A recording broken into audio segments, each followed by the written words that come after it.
하나님의 말씀을 보십시다. 갈라디아 2장 20절을 보겠습니다. 갈라디아 2장 20절. 내가 그리스도와 함께 십자가에 못 박혔나니 그런즉 이제는 내가 사는 것이 아니오 오직 내 안에 그리스도께서 사시는 것이라. 이제 내가 육체 가운데 사는 것은 나를 사랑하사 나를 위하여 자기 자신을 버리신 하나님의 아들을 믿는 믿음 안에서 사는 것이라. 아멘. 골로새서 2장을 한번 보십시다.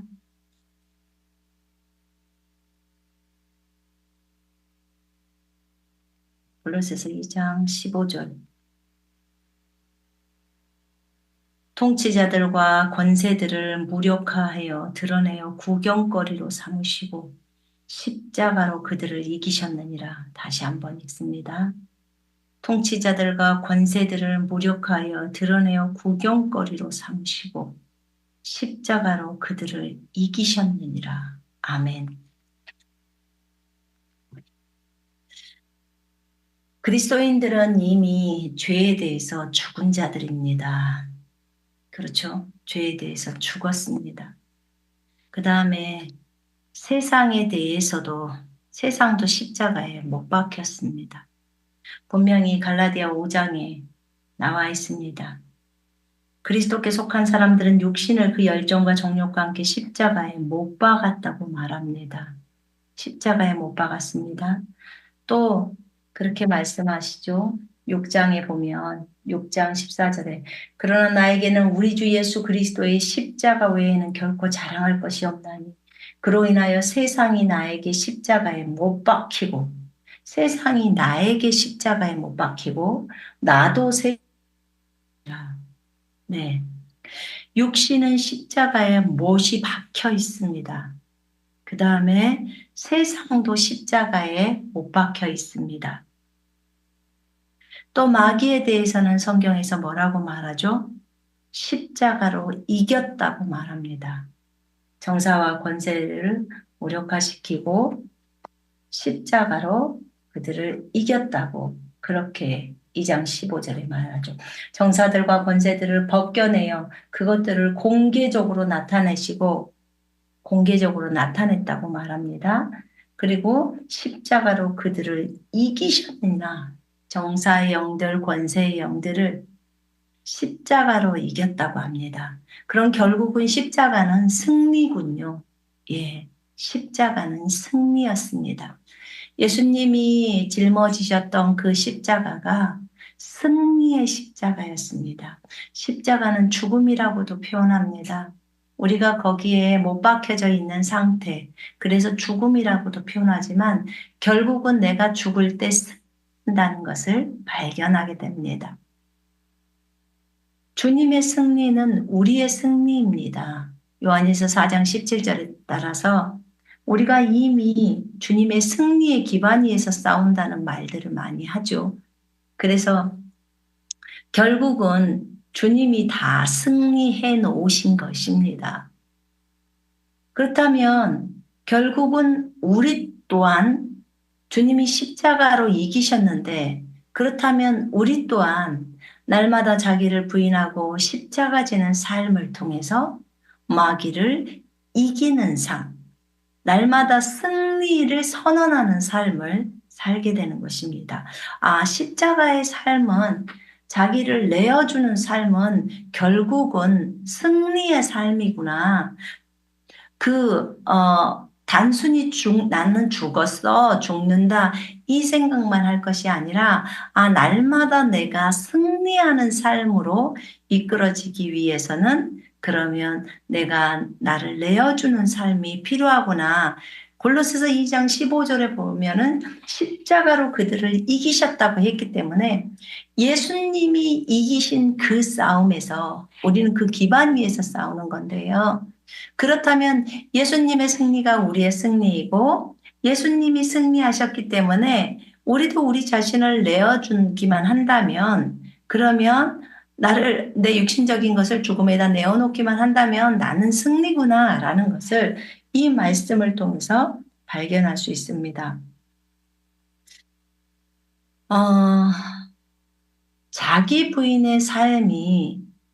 자기 부인의 삶이요.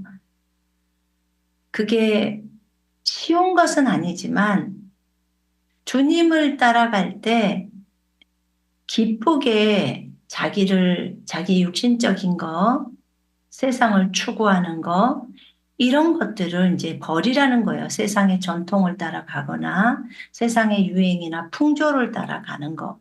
그런 것들을 다 버리라는 거예요. 근데 여러분, 우리가, 이런 게 있더라고요. 환경이나 어떤 환경이 조성이 되잖아요.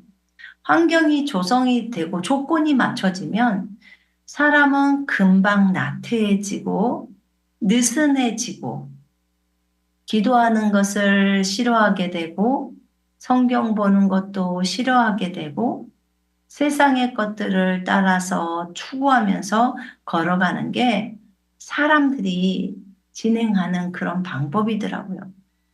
그런데 그래서 우리에게 지체가 필요하고 중보가 필요하고 서로가 돕는 것들이 필요하다는 생각이 들었어요.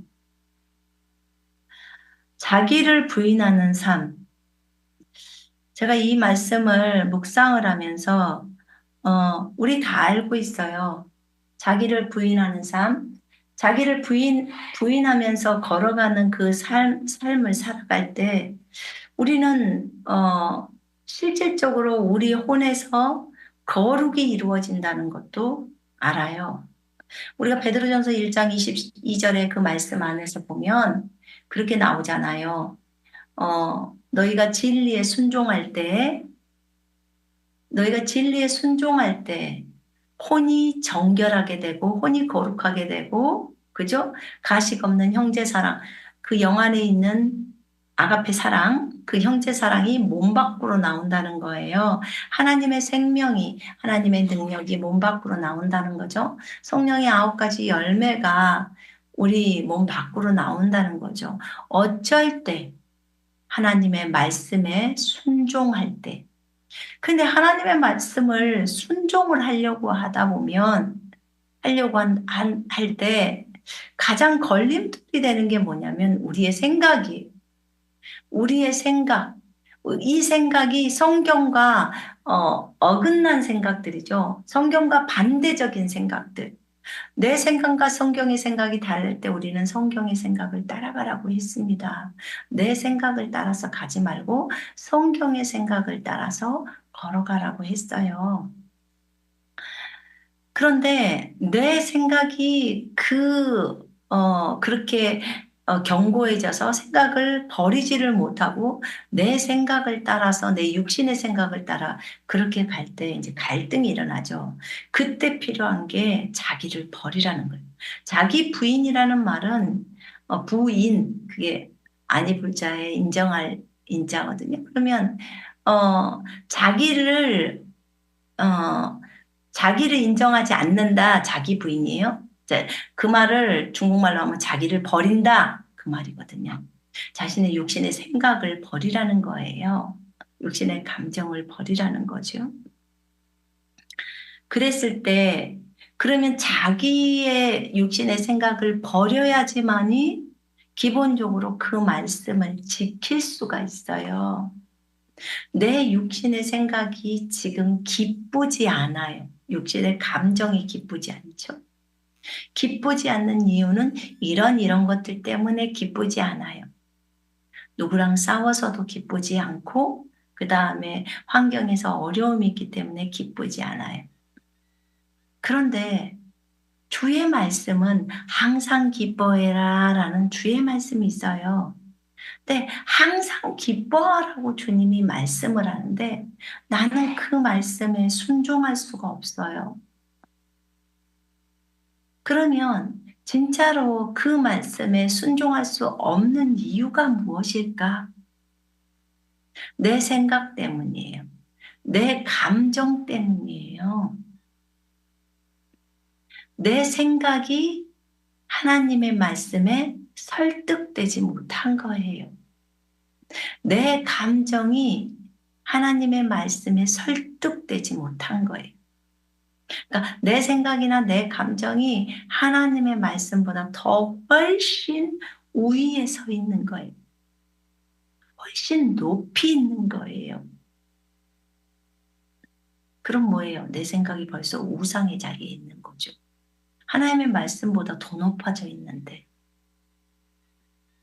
근데 주님은 뭐라고 하시죠? 기뻐해라. 항상 기뻐해라. 모든 일에 감사해라. 그런데 그 감사가 안 나와요. 또는 기뻐하지를 못하고 있어요. 그렇다면 내 생각을 버려야 해요. 아무리 그것이 우리가 볼 때 지혜로운 생각 같고 우리가 볼 때 현명하다고 생각할지 몰라요. 그런데 아니에요. 하나님이 기뻐하라고 할 때 기뻐할 수 있어야 돼요. 자 봐요. 용서하라고 할 때 용서할 수 있어야 돼요. 우리가 용서 못하는 데는 이유가 있어요. 아, 저 사람이 나한테 이렇게 했는데 어떻게 용서를 해? 이게 굉장히 큰 거잖아요. 나는 이렇게까지 해줬는데 저 사람은 나에 대해서 그렇게 못 해줬어. 라는 것 때문에 용서가 안 되는 거예요. 그런데 내가 그 생각을 버리는 거예요. 주님이 나에게 용서하라고 하셨어. 그래서 용서하라는 그 말씀을 지키려면 자신의 육신적인 생각, 그 사람을 용서할 수 없다고 생각하는 많은 이유들에 대해서 다 접어야 되는 거예요. 버려야 하는 거예요. 싹 버려버려야 돼요.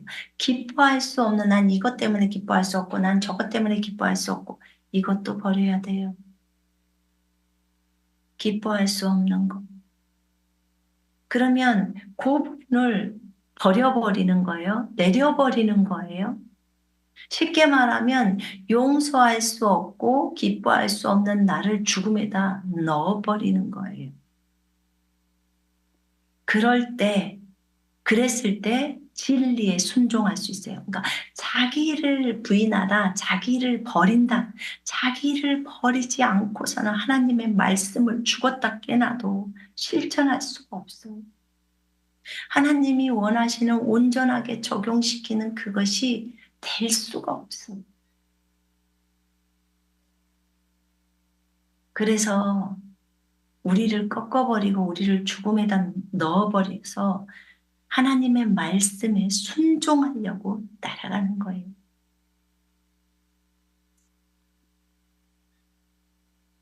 우리가 삶 속에서 볼 때요.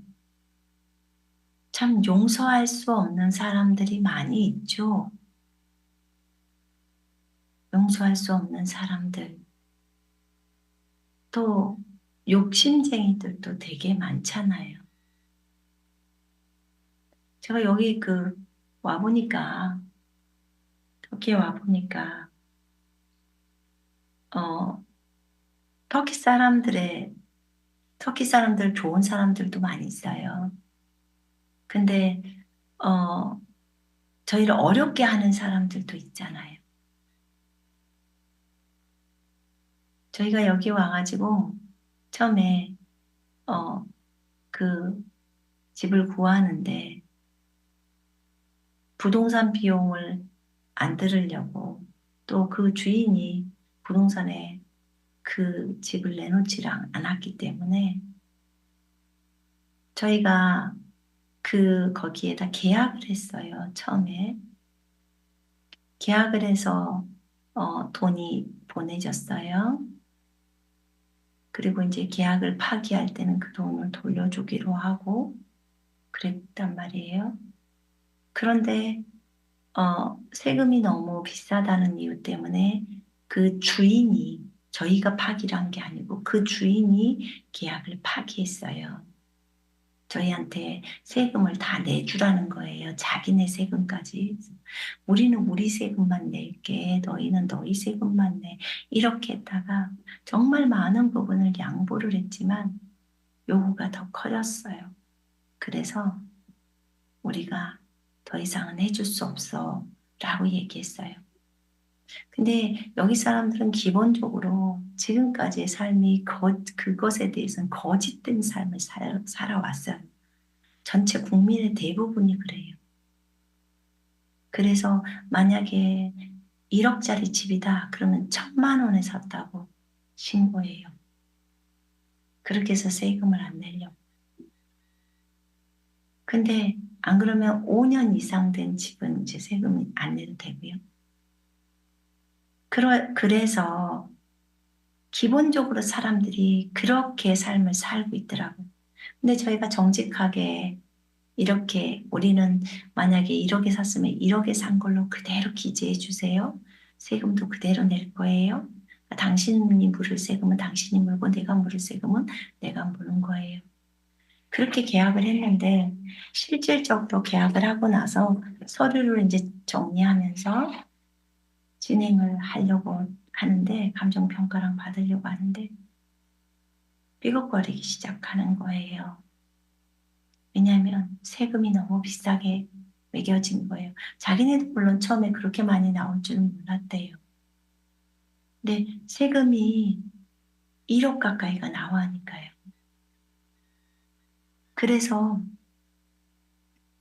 너무 놀래가지고 그분이 주인이 계약을 파기했는데 그런 계약금을 돌려줘야 되잖아요.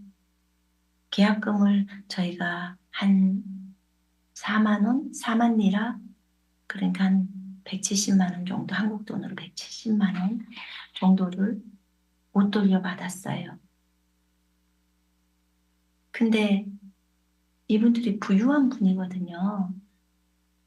근데 그 돈을 주지를 않는 거예요. 저희가 그, 이렇게 3달 있으면 비자를 못 받고 집을 못 얻으면 한국으로 돌아가겠지라는 생각들을 했겠지요. 그러니까 이제 그런 뭐 돈 껴먹어도 되지 않을까? 나머지 돈들은 이제 다 줬었는데 그것만 남은 거예요.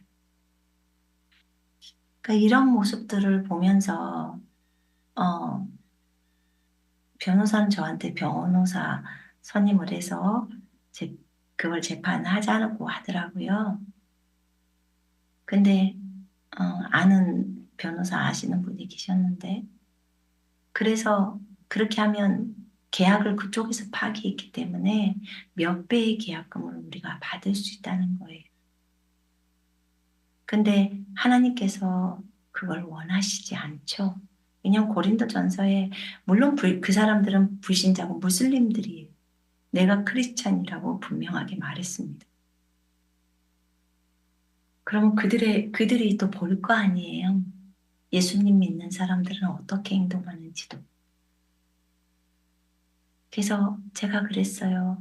하나님 저 영혼을 얻을 수만 있다면, 저 영혼이 진짜 예수님을 믿을 수 있다면, 아버지 하나님, 설령 이 돈을 못 받더라도 그 영혼들이 건져질 수만 있다면, 관계되어 있는 세 사람이 건져질 수만 있다면, 하나님 감사합니다. 이것이 미랄로 심어줘도 괜찮습니다. 아버지, 인도해 주십시오. 왜냐면 이 부분은 또, 이런 부분에 그 돈들은 필요하면 또 채워지잖아요. 또 저의 개인적인 부분을 가지고 여기 170만 원을 채워넣어도 되니까. 그런데 어찌됐든 그 영혼들, 무슬림 한 명이 돌아오는 게 쉬운 것이 아닌데 그 영혼들이 돌아올 수만 있다면 그것이 하나의 미랄이 되어져서 그럴 수만 있다면 하나님 그렇게 되기를 원합니다. 라고 말씀드렸어요. 주님께서도 재판하는 걸 원하시지 않더라고요. 그냥 기다려라 라고 하셨어요.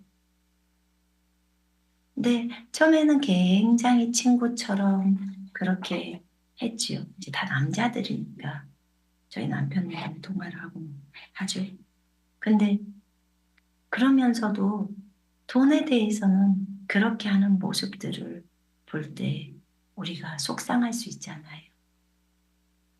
근데 하나님 앞에 맡겨버리고 나를 버리는 거죠.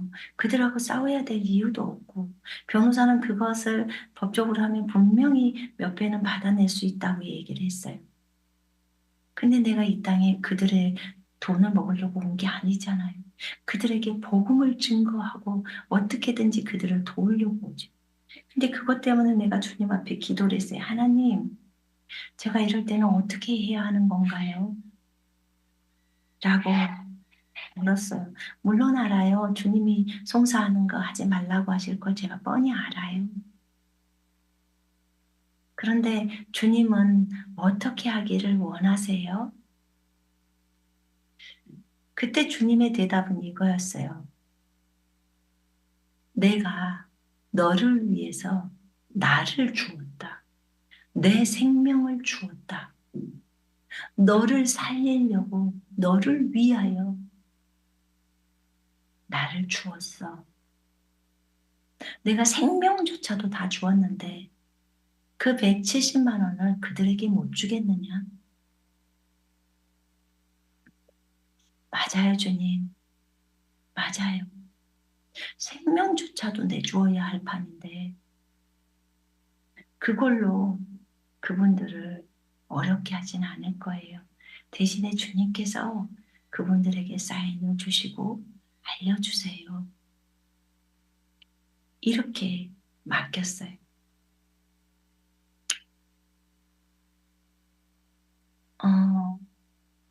그리고 저희가 이제 나중에 이쪽에 에베소 지역에서 이제 이 건물을 샀잖아요. 건물을 사면서 제가 이제 저희 그 이 전 주인을 보면서 어, 이분이 정말 욕심이 참 많으신 분이더라고요. 집을 저희가 한 푼도 깎지를 않았어요. 한 개도 일리라도 안 깎았어요. 물론 이 집을 뭐 780만 리라 정도가 되니까 그 감정평가가 원래 750만에 샀으니까 싸게 산 건 맞대요. 그러나 우리가 한 푼도 깎지를 않았어요. 그래서 짐을 좀 두고 가겠다고 했어요. 근데 사람이 화장실 갈 때랑 나올 때랑 다르잖아요. 그렇게 말을 해서 냉장고도 주고 가겠다. 뭐 이런 얘기들 다 나눴거든요. 정수기도 두고 가겠다. 그랬더니 이제 나중에 얘기하는 게 자기가 언제 그런 얘기를 했니? 그리고 다 돈으로 쳐달라는 거예요. 정수기도. 우리가 다 들은 사람이 부동산까지 몇 명이 들었는데도 불구하고 우기는 데는 선수예요. 근데 이런 모습을 보면서 와, 눈 뜨고 거짓을 말하는 이들은 전부 이렇게 무슬림들이에요. 우리가 크리스찬인 걸 아는 거예요. 우리가 그렇게 말을 했기 때문에 이제 예수님의 모습이 우리를 통해서 보여야 하는 거죠. 근데 이제 이런 부분들 그래서 정말 정말 여기서 두고 가는 그냥 주는 물건이 거의 없죠. 그렇게 말을 했지만 그래놓고 그 다음에 이제 집에서 뭐 소파니 뭐 다른 것들을 팔죠. 저희한테 다른 가구류를 뭐 장롱이니. 근데 그 가격을 엄청나게 아니 지금 10년 가까이 이 집이 9년인가 된 집이거든요. 10년 가까이 다 된 집인데 그 정도 장롱을 쓰고 그 정도 소파를 썼으면 굉장히 중고가 오래된 거잖아요. 근데 새 가격처럼 받으려고 하는 거예요. 자기 깨끗이 썼다. 근데 이런 게 이해가 되지를 않았어요, 제가. 어떻게 이게 이렇게 이건 완전 도둑의 심보인데 어떻게 이럴 수가 있을까? 근데 이렇게 하더라고. 근데 제가 이걸 느꼈어요. 며칠 전에는 그래요. 수도 계량기가 있는데 집을 팔았으면 당연히 수도 계량기까지 파는 거죠. 수도 그 미터 눈금 올라가는 그 값을 자기가 어, 무슨 7천 리라 뭐 28만 원인가 얼마를 그걸 했다는 거예요. 7천 리라를 주고 했으니까 그러면 거의 10년을 쓴 거잖아요. 근데 거기서 반가격을 내라는 거예요. 안 그러면 수도 계량기를 뜯어간다는 거예요. 와, 집을 팔았는데 수도 계량기까지 같이 해서 파는 거잖아요. 근데 그걸 보면서 결국은 주겠다고 했어요, 반값을. 근데 이런 모습, 자기는 일도 손해를 보려고 하는 게 일도 없어요. 인터넷이니 무엇이니를 다 우리가 대받아서 가면 자기가 위약금 같은 것도 안 물고 하기 때문에 그것을 그렇게 혜택을 하려고 하면서 그러니까 저희한테 필요로 하는 그것들은 다 받아내려고 하면서 자기는 손해보려고 하지 않는 그런 마음들. 그걸 보면서 이들에게 비춰지는 우리의 모습은 어떤가? 근데 어제 그런 마음이 들어왔어요. 주님이 그런 감동을 주시더라고요. 저 아줌마가 짐을 지금 날리고 있기 때문에 힘드니까 물 좀 갖다 주고 도와줘라 라고 해서 제가 냉장고에 있는 물을 갖다가 주고 그러면서 도와드리겠다고 그랬거든요. 근데 우리 주님의 마음을 생각해 보게 되었어요. 내가 그리스도와 함께 십자가에 못 박혔나니 그런즉 이제는 내가 사는 것이 아니고 그리스도가 사는 거예요. 이제 육체 가운데 사는 것은 나를 사랑하사 나를 위하여 자신을 버리신 하나님의 아들의 믿음으로 살아간다고 나와요.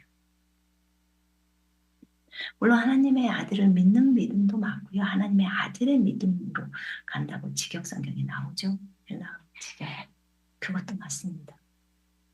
하나님의 아들의 믿음으로 사는 것은 더 높은 차원이에요.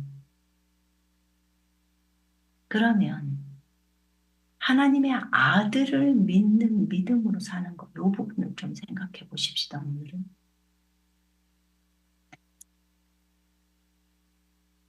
하나님의 아들은 이럴 때 어떻게 하셨을까?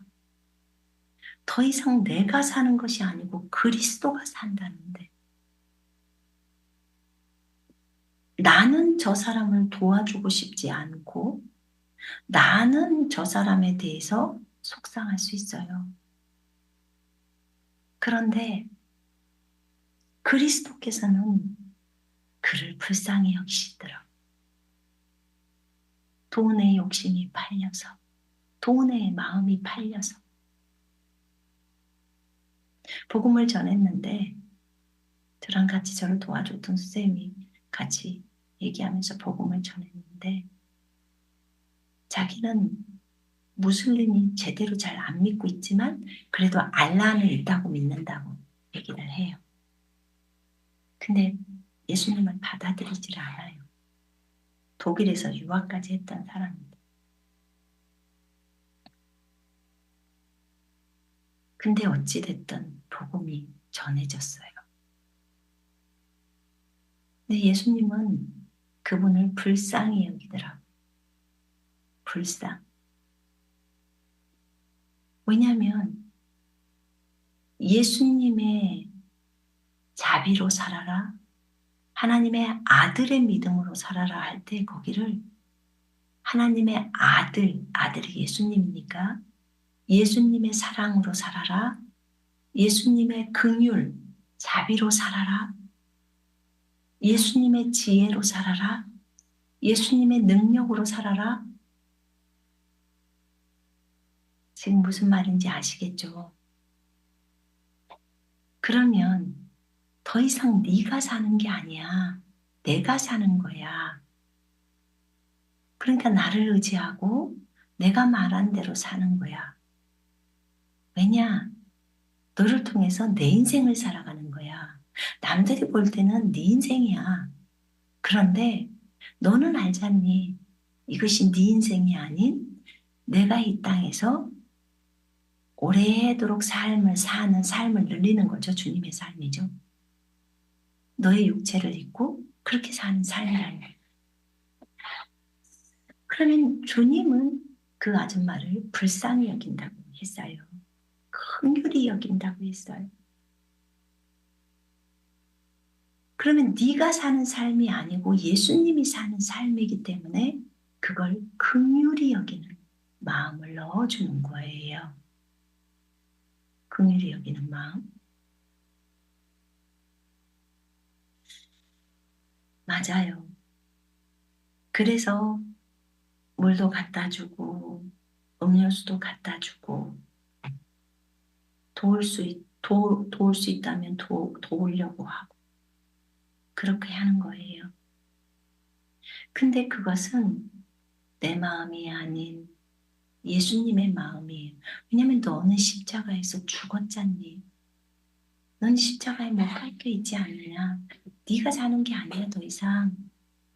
나 예수가 사는 거지. 라고 하시는 거거든요. 그렇구나. 우리가 누군가를 바라볼 때 정말 불쌍히 여기는 그 마음이 동정심인데 그게 이제 아가페 사랑이라고 해요. 근데 진짜 불쌍히 여기는 마음, 그 마음이 없을 때 이 갈라디아 2장 20절을 묵상해야 돼요. 나는 그 돈을 돌려주지 않았던 그 무라트라는 그분을 나를 용서하는가? 예수님의 마음, 예수님의 자비는 예수님의 긍휼이신데 예수님의 긍휼로 살으라는 거예요. 예수님의 긍휼 딱 하면 무조건 용서해야지. 그 영혼이 돌아오기를 위해서 자기 자신을 내어주시는 사랑을 한 건데 여기서 보니까 나를 사랑해서 나를 위해서 자기 자신을 버리신 거예요, 예수님이. 그러면 그 친구를 위해서도 버리시고 다른 사람들을 위해서도 버리신 거예요. 그렇다면 우리가 그것을 안다면요. 여러분 어떻게 삶을 살아갈까요? 예수님의 지혜로 살아라. 예수님의 능력으로 살아라. 자, 예수님의 지혜로 어떻게? 예수님은 우리에게 거룩함과 지혜가 되셨다고 고린도전서 1장 30절에 나와요. 주님이 내 지혜가 됐다는 걸 알아. 그런데 어떻게 해야 주님의 지혜가 나오는 거지? 나에게서는 육신적인 내 지혜만 나오고 손해보지 않으려고 하는 것이 지혜라고 생각하고 누군가로부터 뭐 과일을 사더라도 더 덤으로 많이 얻어서 내가 돈을 적게 주고 많은 과일을 사는 것이 지혜야 라고 생각하는 거예요. 그건 네 육신적인 지혜죠. 세상적인 방법에서는 그것이 지혜니까. 그런데 세상의 전통을 따라가지 말라고 했고 생각을 새롭게 함으로 변화를 받으라고 했고 오히려 세상을 거슬러서 가라고 했어요. 그러면 세상을 거슬러서 가야 되는데 세상에서는 많이 얻어오고 돈은 조금 주고 이것이 지혜라고 하는데 우리 그리스찬들은 예수님의 지혜로 살으라고 했는데 예수님의 지혜는 무엇일까? 예수님은 많이 주고 손해보는 것. 그것이 지혜라고 하세요. 지금까지 예수님은 우리에 대해서 손해를 많이 보셨어요. 그분은 주는 것에 인색하지 않아요. 주는 것에 인색했으면 우리가 이렇게 많은 것을 먹고 살지를 못해요. 우리가 범죄한 것도 많았고 주님을 원망하고 불평할 때도 너무 많았어요. 갈렙이란 인물이요. 어, 갈렙이 주님을 온전히 따랐더라라는 여호수아 말씀에 있어요. 주님을 온전히 따랐어. 신명기에도 나와 있죠. 주님을 온전히 따랐다. 그러면 온전히 따랐다는 것은 전심인데 전심으로 따랐다는 말은 일도 불신이나 의심이 없는 상태예요. 그렇게 하나님을 신뢰하고 하나님을 따랐다는 거예요. 그렇게 주님을 따라갔어요. 마음이 거기에 주님이 말씀하시는 말을 조금도 의심이 없었어요. 여러분, 우리는 어떤가요? 주님을 따를 때 우리가 일도 의심이 없이 가나요? 주님은 메추라기를 그렇게 많이 주시고 만나를 40년 동안 주는데도 그렇게 많이 풍성하게 먹이시고 해주시는데도 이스라엘 백성들은 원망불평이에요. 주님은 인색하신 하나님이 아니에요. 우리 자신에게 주시는 것을 봐도 정말 풍성하신 분이에요. 정말로 풍성하신 분.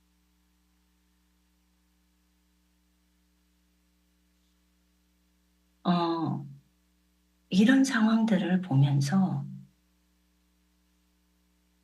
주님의 긍휼, 주님의 자비, 주님의 은혜로 살아라. 주님의 긍휼로 살아라. 주님의 불쌍히 여김 있죠. 불쌍히 여김으로 살아라. 주님의 사랑으로 살아라. 주님의 믿음으로 살아라. 주님의 지혜로 살아라. 주님의 능력으로 살아라. 주님의 겸손으로 살아라. 주님의 온유로 살아라. 주님의 친절로 살아라. 라고 우리가 이렇게 읽어보면 더 이상 내가 사는 것이 아니고 그리스도가 산다는 거예요. 자, 지혜를 한번 설명해 볼게요. 주님의 지혜로 살아라. 그렇게 지금 갈라디아 2장 20절에서 얘기를 해요. 고린도는 1장 30절에서 주님이 내 지혜가 됐다고 했으니까. 그러면 나는 성령을 의지해서 내 안에 그리스도가 있잖아요. 성령, 영으로 와 계시죠. 그러면 그분께 여쭤야 되죠. 주님, 이럴 때는 어떤 게 지혜예요? 손해보는 게 지혜예요? 물어야 되겠죠. 어떤 게 지혜입니까? 그러면 주님이 이것이 지혜야, 이렇게 하거라 라고 했을 때 그 말씀을 듣고 그대로 하면 다른 사람이 보면서 물론 겉사람은 손손매이지만 오, 저 사람에게는 주님의 지혜가 있네. 아, 저건 예수님의 지혜인데, 예수님의 긍휼인데,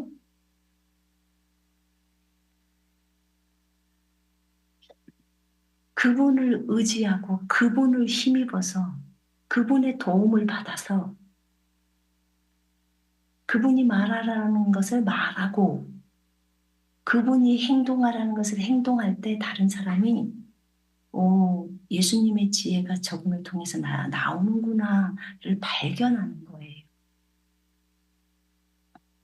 그건 내 지혜가 아니었죠. 내 지혜는 이미 십자가에서 못 박아져 있죠. 육신이니까. 더 이상 내가 사는 것이 아니고 내 안에 그리스도가 산다고 갈라디아 2장 20절에 나와 있잖아요. 그래서 이렇게 지혜를 적용할 수가 있어요. 그분을 의지하고 그분의 도움을 구하는 거예요. 그러면 그리스도의 믿음으로 살아라. 그리스도의 사랑으로 살아라. 제가 생각해 봤어요. 그리스도의 사랑으로 사는 건 어떤 거지?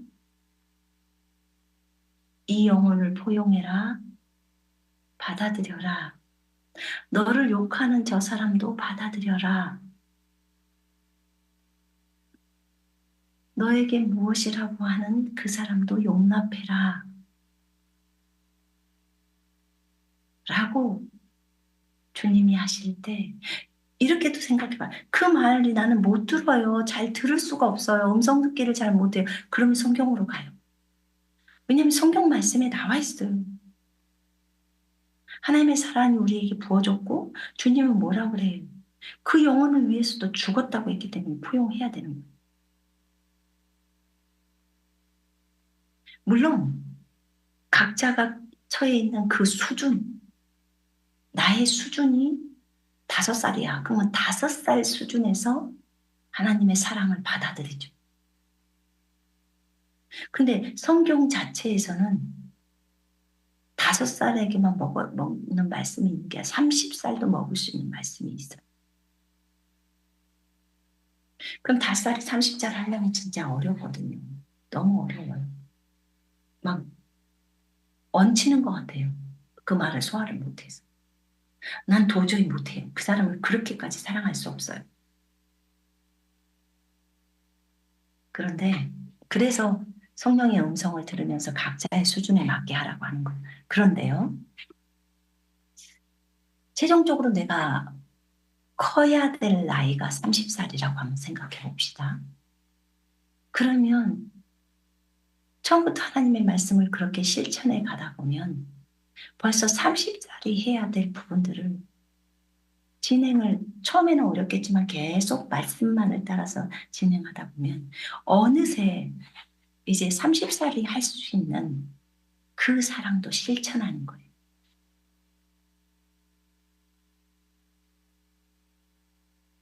자, 봐봐요.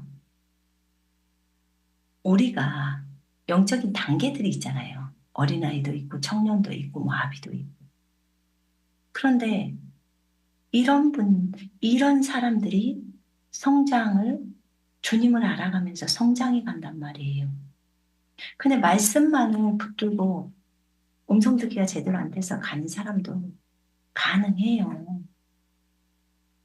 이 말씀으로 사랑을 실천하면서 갈 수 있어요. 이렇게 해보세요. 예수님이시라면 어떻게 하셨지? 질문하는 거예요. 예수님이시라면 어떻게 하셨지?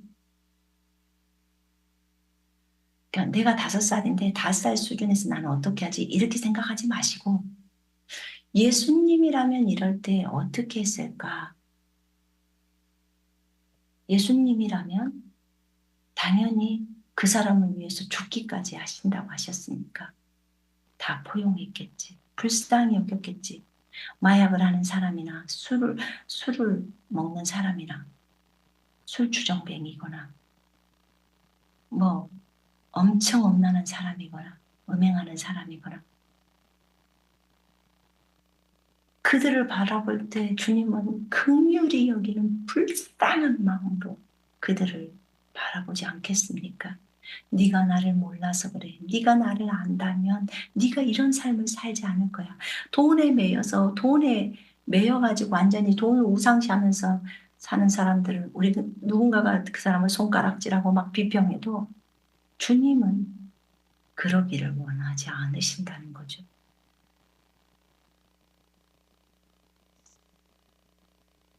우리가 판단을 할 수 있어요. 비판할 수 있어요.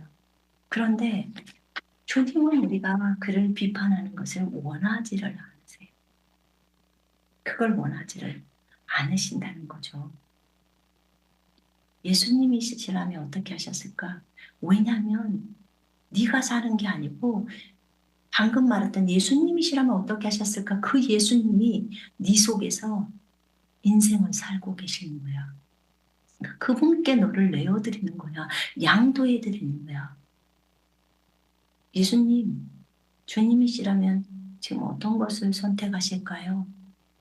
그럼 성경을 많이 읽어보고 예수님의 성품을 아는 사람이라면 금방 답이 나오는 거예요. 예수님은 이렇게 하셨을 거야. 당연하지 않을까요?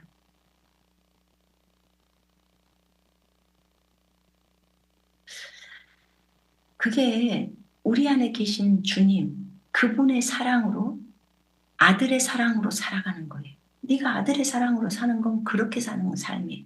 아들의 지혜로 사는 것도 그렇게 사는 삶이에요.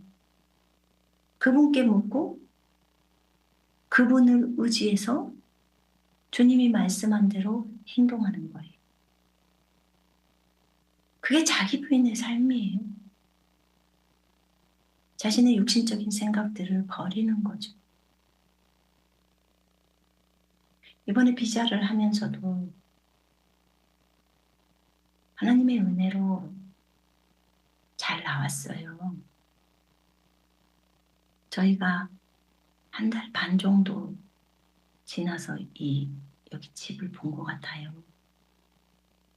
한 달 반 정도, 한 10일 만에 집을 보면서 한 10일인지 12일 만에 이 부동산 등기까지 나오는 것까지 주님이 아주 신속하게 일 처리를 하셨거든요. 일사천리를 하셔버리더라고요. 그렇게 하시고 그리고는 6월 12일 날인가가 비자가 신청이 들어갔어요. 그러니까 저희가 4월 12일 날 여기 들어왔으니까 2달 딱 됐을 때 이제 비자 신청이 들어갔죠. 마지막 한 달이 남았으니까. 근데 그때 저희가 처음에 공동명의를 저랑 남편이랑 비자를 같이 받으려고 공동명의를 하려고 했다가 그랬다가 이제 공동명의가 안 돼서 한 사람이 해야 돼요. 상황이.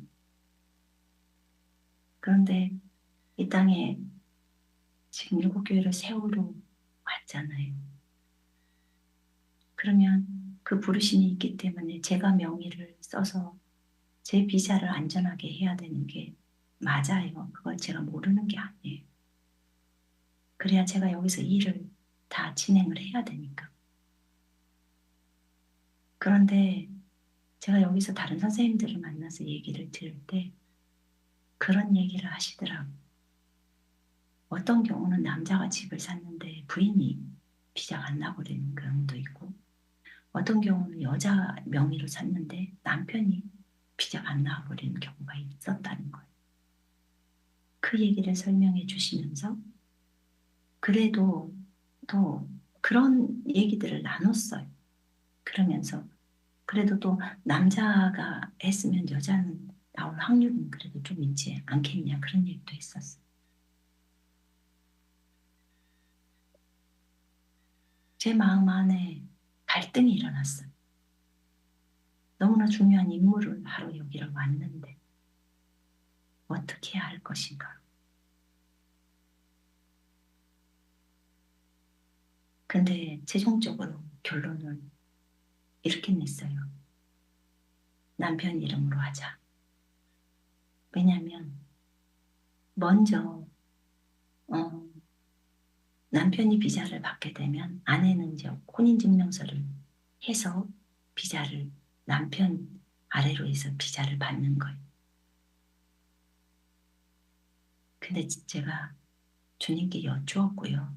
그 다음에 제가 이렇게 했어요. 주님이 나를 보내셨다면 비자는 반드시 나오게 되어 있습니다. 주님이 이 일을 시키셨다면 비자는 나옵니다. 하나님, 주님 일하소서. 주님 어떻게 하기를 원하십니까? 저는 남편의 이름으로 이렇게 해서 남편은 무조건 비자가 나와야 하니까 여기서 또 나를 도와서 일을 해줘야 하는데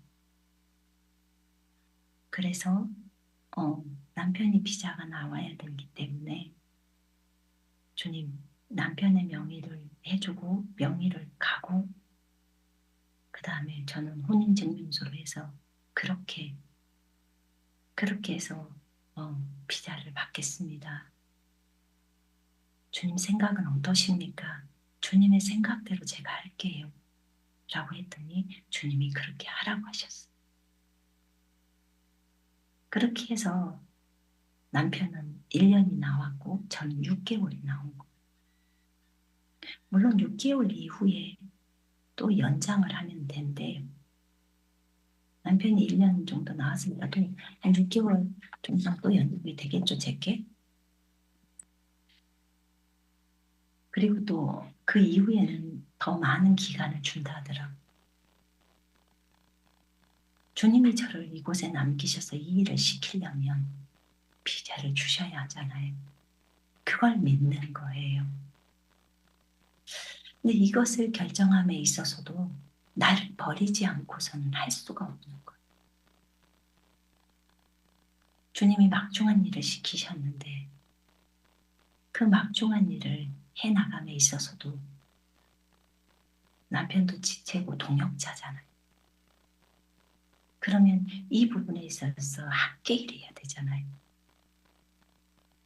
그것을 생각 안 할 수가 없잖아요.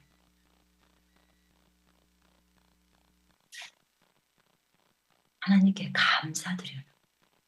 너무 감사해요. 그렇게 안 돼서 나갈 수밖에 없는 선생님들도 계셨으니까.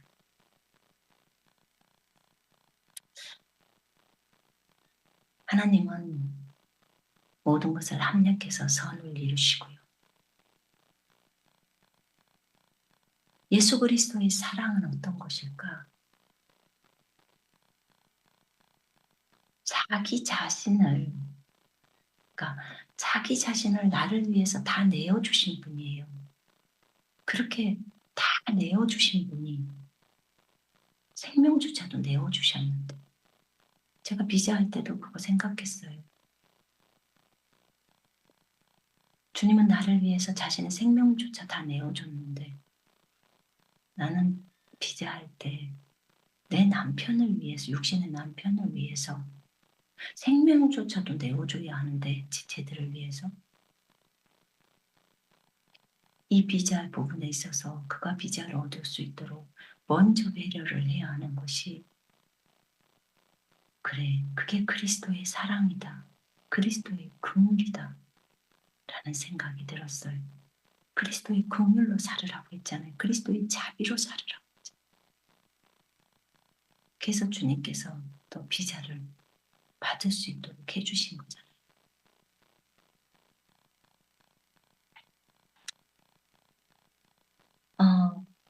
그리스도의 긍휼, 그리스도의 자비, 그리스도의 능력. 그리스도께서는 말씀을 말하셨고 온전한 믿음으로 사셨어요. 그리스도께서 믿음으로 살으라고 했어요. 하나님의 아들의 믿음으로 살아라. 아들이 우리 속에 들어오심으로 우리가 아들이 되었어요. 하나님의 아들들이 되었어요. 하나님의 아들이 우리 속으로 들어오심으로. 그럼 아들이 되었기 때문에 하나님의 아들의 믿음으로 살으라는 거예요. 그분의 믿음은 뒤를 돌아보지 않는 믿음이고 아버지가 말씀하시는 것은 그대로 믿고 아버지의 온전하신 뜻을 따라서 걸어요. 그걸 최우선시하죠.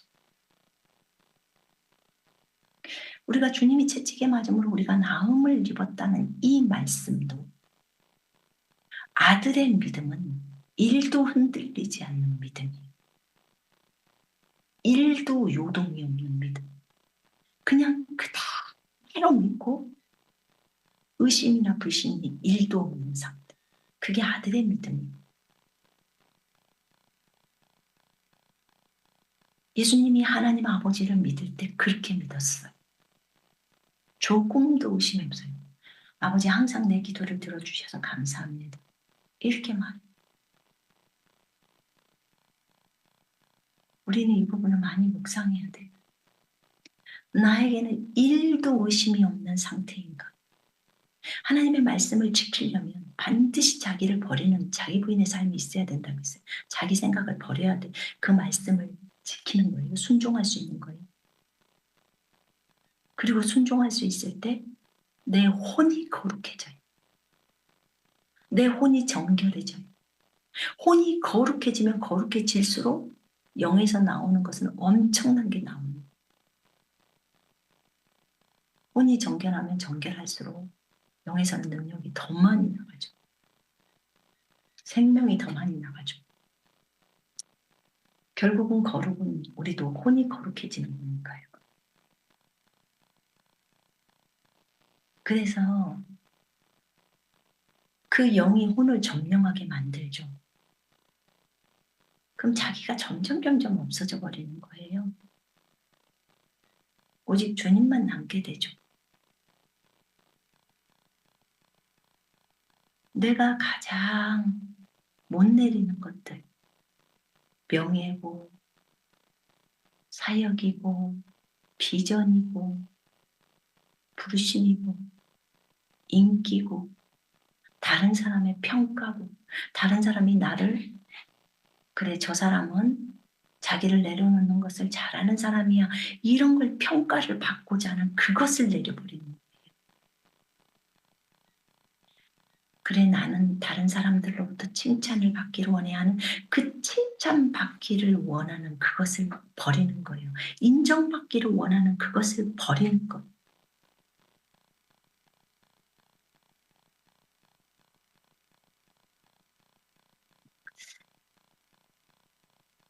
우리의 삶 속에서 내려놓아야 할 부분이 정말 많은 것 같아요.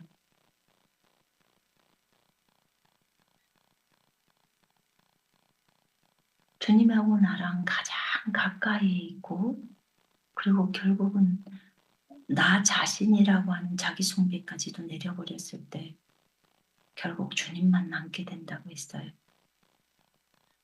그게 그리스도의 장성한 분량이라고 했어요. 더 이상 내가 없는 거. 근데 저는 지금 제가 저를 바라볼 때도 진짜 많아요. 저 진짜 많은 것 같아요. 그래서 제가 다시 결심했어요. 주님, 나는 오늘부터 또 새롭게 시작합니다. 주님 의지합니다. 다 버리기를 원합니다. 내가 가장 가까이 있다는 명예나 교만이나 그 다음에 뭐 칭찬이나 부르심이나 그런 부분들에 있어서 제가 소명이라고 말하는 것들 버립니다. 주님 이거 내리라면 다 내리겠습니다. 그러면서 제가 이런 말씀을 드렸어요. 주님께서 저에게 인터넷 한가족교회 리더 자리를 내리라고 하면 내리겠습니다. 저에게 어떤 부르심을 주셨는데 그 자리도 내려놓으라면 내려버리겠습니다. 그것이 주님보다 클 수는 없습니다. 인터넷 한가족교회 리더 자리가 주님보다 클 수는 없습니다. 여기서 7교회를 개척하고 이 사역하는 것이 주님보다 클 수는 없습니다.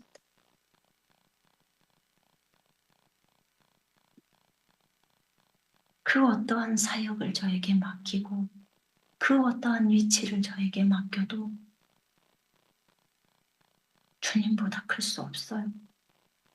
제 안에서 제가 보는 것을 얘기하는 거예요. 저에게 있어서 주님이 계시잖아요. 그 주님보다 크지 못하다는 거예요. 어떻게 그것들이 주님보다 더 높아질 수 있겠습니까? 주님이 가장 높으셔야죠. 그것이 가장 높으셔야 돼요. 그 주님이 그것들보다도 가장 높으셔야 한다는 거예요. 근데 내가 욕심적일 때는 어느새 그런 것들이 더 높아졌고 세상적인 것들이 더 높아졌고 그러는 거죠.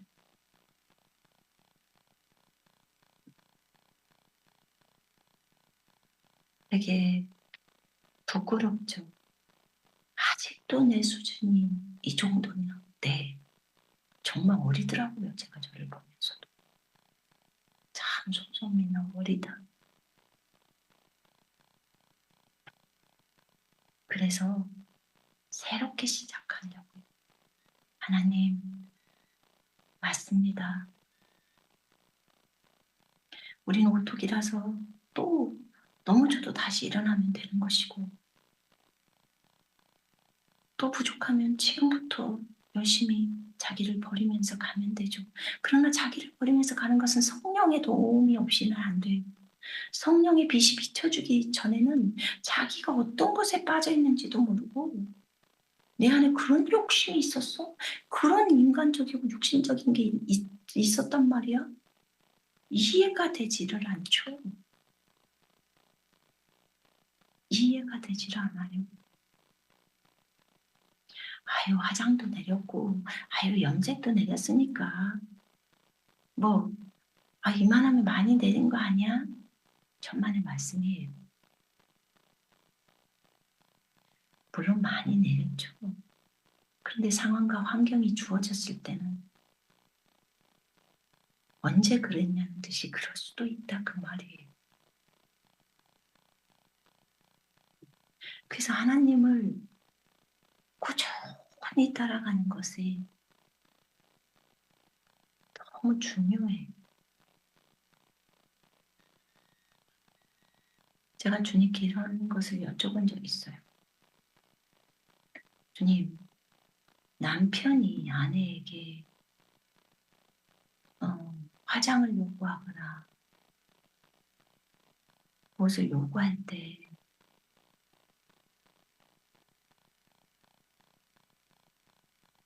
저희 남편도 저한테 선크림을 바르라고 하더라고요. 여기 햇빛이 좀 세잖아요.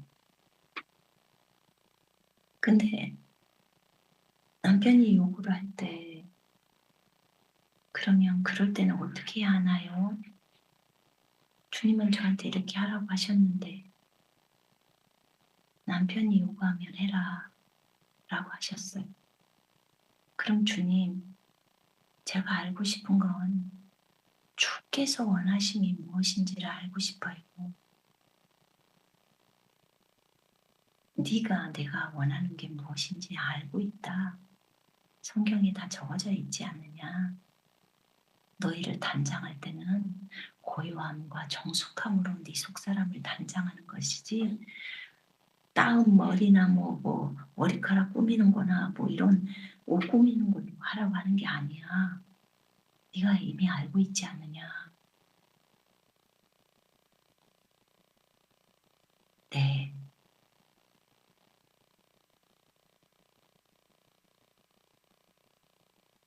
하나님의 뜻을 따라갈 때 때로는 주변 사람들에 의해서 반대에 부딪힐 때가 있습니다. 이런 부분들에 있어서 나는 자기 부인을 하면서 걸어가지만 그렇더라고요. 그럴 때 어렵지요. 그런데 그렇게 얘기를 하시더라고요, 주님. 어찌됐든 하나님의 말씀을 따라갈 때 특별히 갈라디아 2장 10절은 우리로 하여금 주님을 더 깊이 알게 만드는 것 같아요. 그분을 더 알아가는 삶, 그 아들의 믿음으로 사는 삶이 일도 요동함이 없이 그 말씀을 아버지의 말씀을 그대로 믿고 그대로 움직이는 믿음의 삶, 그걸 살아가라는 거예요. 예수님은 어떤 걸 원할까? 이걸 원해. 그럼 그냥 그 방향으로 갈렙처럼 가버리라는 거예요. 앞도 뒤도 보지 말고. 예수님은 어떻게 사랑하셨을까? 그럼 그 사랑으로 그냥 그 긍휼히 여기고 불쌍히 여기는 그 사랑으로 가버리라는 거예요. 우린 때로는 어떤 사람이 다쳤거나 어떨 때 그 사람이 예수께로 와야 되는데 오지 않고 계속 뺀질거리고 그럴 때 그 사람이 주님께로 돌아오기를 하기 위해서 우리 기도하잖아요. 근데 요런 과정들을 통해서 주님을 깨달아야 되기 때문에 쪼끔 더 고통스러울 수도 있고 이런 부분들을 우리가 보잖아요. 근데 주님은 그 영혼을 불쌍히 여기잖아요 일단. 그 영혼이 그렇게 다쳐 가지고 그렇게 힘들어하고 있을 때. 그 영혼을 고쳐주고 싶어 하고 그리고 그 영혼이 예수께로 돌아오기를 너무 원하고 그러시죠. 그러니까 그분이 그 다른 상대를 바라봤을 때 그 긍휼과 우리의 인간적인 긍휼은 차이가 있는 거예요. 그래서 예수님이라면 어떻게 하셨을까를 적용시켜 버리자는 거예요.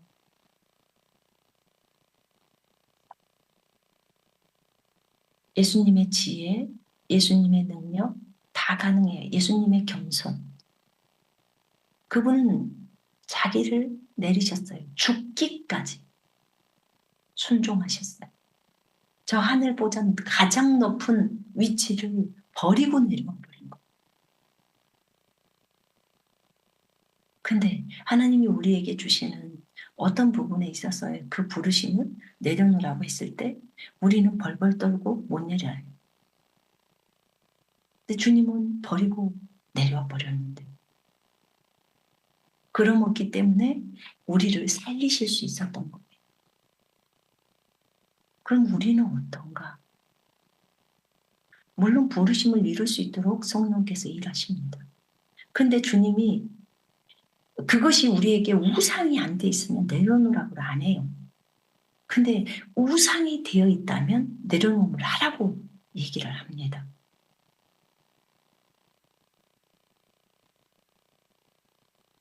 그 요셉도 그 총리를 시킬 때 총리 되기 전에 그 해와 달과 별들이 요셉한테 절하는 것이 부르심이었고 소명이었어요. 근데 그거와 정반대적으로 요셉을 이끌어 가잖아요. 근데 실질적으로 그 부르심을 이루는 데는 딱 하루만 걸렸거든요. 근데 요셉의 그 작은 마음을 깨뜨리려고 10년이라는 세월이 필요했던 거예요. 하루 만에 총리 돼요. 그럼 어떤 사람에게 어떤 부르심이 있어서 하나님이 어떤 사람의 그 부르심을 이루게 하려고 필요한 시간은 하루예요. 근데 나머지는 그 사람을 깨뜨리고 그 사람을 넓히는 거예요. 큰 그릇이 될 수 있도록. 자기를 버리고 겸손의 삶을 살 수 있도록 하는 것. 주님의 눈으로 세상에 있는 영혼들을 바라보고 주님의 마음으로 그 영혼들을 바라보고 다가가라는 것. 그들을 다 자기 자식으로 품으라는 것. 그러면 품어진다는 것. 여기 있는 이 아줌마도 자식이라고 생각하니까 불쌍히 여겨져 버리더라고요. 그건 제 사랑이 아니고 주님의 사랑이에요. 아들의 사랑. 불쌍히 여겨져 버려요. 그 돈을 안 줬던 그분도 불쌍히 자식이라고 생각하니까 불쌍히 여겨지는 거예요. 이렇게 관점을 주님의 눈으로, 주님의 마음으로 너는 이제부터 예수님의 마음으로 살아라. 이거거든요. 네 마음이 아닌 예수님의 마음으로 살아라. 예수님의 마음으로 그렇게 세상의 영혼들을 바라봐라. 예수님의 마음으로 세상 사람들을 대해라. 그러니까 생각이 달라지는 거예요. 여기서 분명히 갈라디아 2장 20절에서 하나님의 아들의 믿음으로 살아라 이렇게 나오잖아요. 하나님의 아들의 믿음만 갖고 사는 게 아니라 하나님의 아들의 사랑으로 하나님의 아들의 지혜로 하나님의 아들의 능력과 그죠? 온유와 겸손으로 사는 거예요. 하나님의 아들은 겸손했으니까 자기를 낮추셨으니까 죽기까지 아버지께 순복했으니까 우리도 아들 예수님께 죽기까지 순복한가요?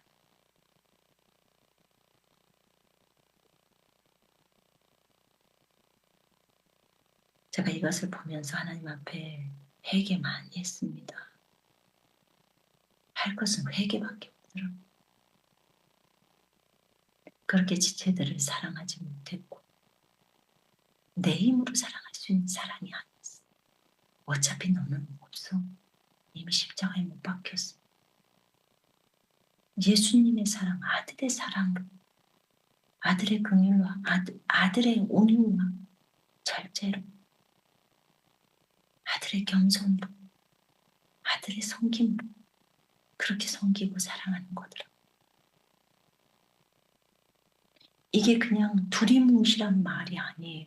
여러분 묵상해야 돼요. 그럴 때 여러분에게 이 계시가 밝히 보여질 거예요. 그럴 때 여러분을 대항하고 하는 그런 사람들, 여러분에게 핍박을 주고 있는 그 사람들 충분히 저주하지 않고 축복하고 그들을 기쁘게 주님의 마음과 눈으로 품고 사랑할 수 있어요. 우리 이것을 향해서 가십시다. 성령님께 이것을 구하고 깊이 알려달라고. 그리고 우리의 삶이 아들의 믿음과 사랑으로 살게 해달라고. 아들이 진리시기 때문에 아들의 진리로 살게 해달라고. 진리는 안 변하죠. 그 말씀은 반드시 이루어지죠. 이렇게 말씀도 하시더라고요. 제가 여쭤봤어요. 주님, 분명히 주님은 베드로전서 2장 24절에 주님 채찍 안 맞아도 되는데 채찍 맞았어요. 저 살리려고, 다른 지체들 살리려고. 주님이 부르심이 다 됐으면 데려가신다고 하셨어요. 네, 알아요. 맞아요. 부르심이 다 있으면 가야죠. 그런데 주님, 제가 한 가지 여쭤볼게요. 부르심이 다 됐어도 안 아프고 갈 수 있죠. 그렇대. 그러면 건강하게 살다가 잠자듯이 그렇게 갈 수 있죠. 그렇대. 베드로전서 2장 24절을 그 사람이 붙들고 조금도 흔들리지 않고 나는 나았어, 나는 건강해 라고 했을 때 그가 건강을 부르심을 설령 이루었어도 이 땅에서 건강하게 있다가 조용히 잠 주무시듯이 그렇게 고통 없이 갈 수 있잖아요. 그렇대요. 가능하대. 믿음이 있으면 돼. 치유는 믿음으로 되어지니까. 그러니까 믿음을 발휘해야 돼. 그 사람이 본인이. 안수자도 마찬가지고. 가능하다는 거예요. 선택은 여러분이 하는 거예요. 어쨌든 주님이 채찍 맞은 것은 우리를 건강하게 하려고 맞으신 거예요. 우리가 나았어요 이미. 그 말씀을 믿는다. 그러면 건강할 수밖에 없는 거죠. 거기에 대해서 1도 의심이 없는 상태라고 하셨는데 1도 의심이 없는 거예요. 1도 불신이 없는 거예요.